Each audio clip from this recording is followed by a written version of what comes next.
Assalamualaikum warahmatullahi wabarakatuh.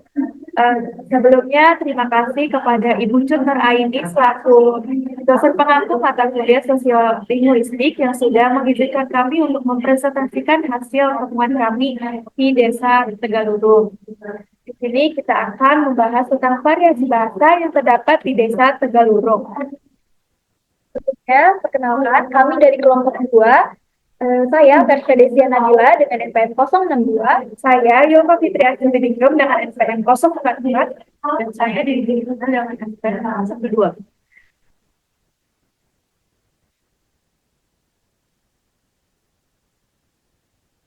Sebelumnya kami mau menjabarkan profil lurah dari Desa Tegalurung.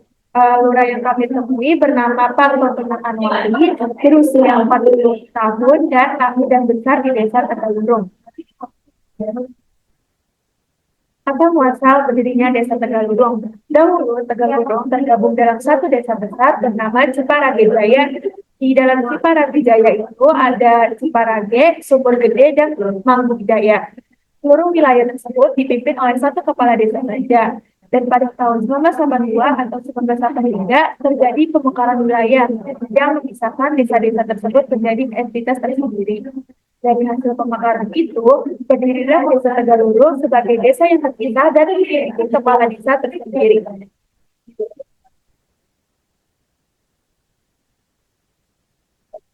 Berikutnya, ini kami ingin memaparkan hasil wawancara teman kami, yaitu wawancara dengan Kepala Lurah Desa Tegalurung tentang pemekaran wilayah Desa Tegalurung. Ini ya,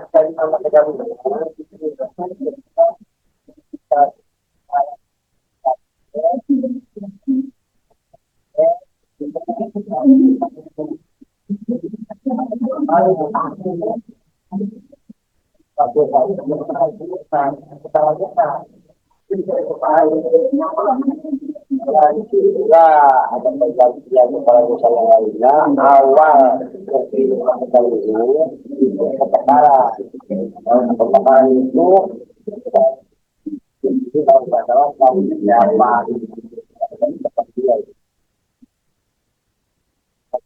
yang akan disampaikan oleh rekan saya.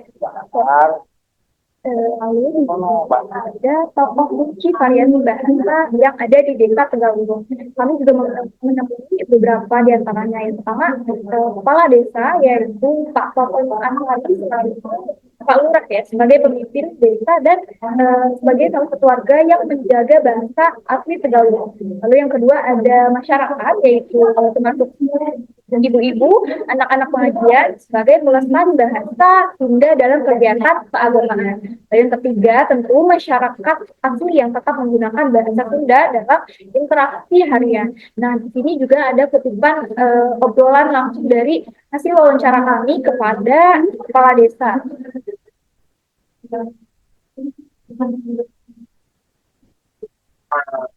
Ini ya, dari nama kita dulu.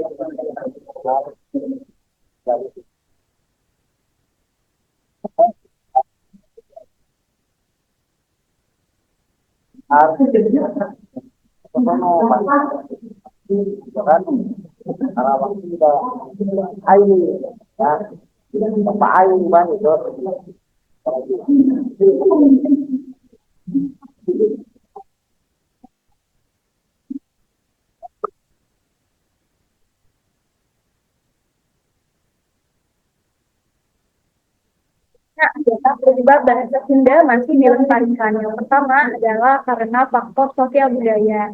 Jadi bahasa Sunda asli ini menjadi bagian asli dari budaya masyarakat di Tegalurung. Lalu yang kedua ada faktor dari regenerasi keluarga. Jadi anak-anak ini diwariskan bahasa Sunda dan diturunkan sehingga mereka lancar berbahasa Sunda. Lalu yang ketiga adalah faktor minimnya pengaruh media. Jadi warga dan masyarakat Tegalurung ini khususnya anak-anak ya tidak terpengaruh oleh media sosial sehingga banyak interaksi sosial dan menyebabkan lancarnya mereka dalam bahasa Sunda. Lalu yang keempat adalah lingua franca. Jadi bahasa Sunda, khususnya Sunda kasar ini menjadi bahasa pemersatu antar etnis di desa. Nah, berikut ada video atau suara rekaman hasil wawancara kami.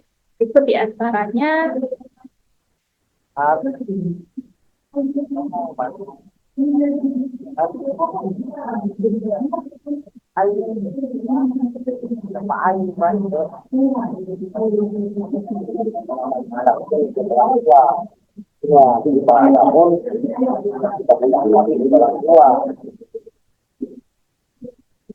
Akhirnya kita banyak aku nih yang mendapatkan yang tergabung yaitu yang pertama keluarga di sana kita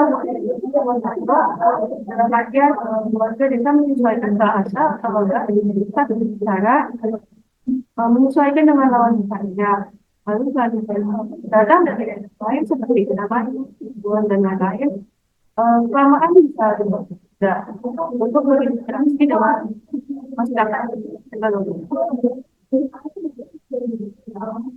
Lalu saja faktor yang mempengaruhi banyak saja kita mengambil mata pelajaran dan kebanyakan sebenarnya petani. Mereka berinteraksi sehari-hari di ladang pasar menggunakan media yang dulu selanjutnya lingkungan sosial yang kemudian dominan mereka berbahasa dan selanjutnya dengan pengajian dan acara adat atau adat dulu keseluruhan menggunakan bahasa Sunda. Nah, jadi dari keseluruhan itu dapat kita tarik kesimpulan bahwa menurut kami fenomena penggunaan bahasa di Tegalurung ini termasuk ke dalam pemertahanan bahasa karena seluruh warga desa tersebut masih mempertahankan dan menggunakan bahasa asli daerah tersebut yaitu Sunda Kasar sebagai bahasa utama mereka. Nah, hal ini tercermin dari penjelasan Pak Toto selaku kepala desa yang menyebutkan bahwa dalam berbagai kegiatan seperti hajat bumi, pengajian ibu-ibu, pengajian anak-anak, dan interaksi anak bermain itu menggunakan bahasa Sunda Kasar. Nah, selain itu bahasa Sunda Kasar di desa Tegalurung juga berperan sebagai lingkungan franca atau bahasa pemersatu, meskipun masyarakat mungkin memiliki latar belakang bahasa itu yang berbeda seperti bahasa Jawa dan Melayu. Di bahasa Sunda Kasar tetap menjadi alat komunikasi utama yang menyatukan mereka. Mungkin cukup sekian presentasi dari kelompok kami, kurang lebihnya mohon maaf. Wassalamualaikum warahmatullahi wabarakatuh.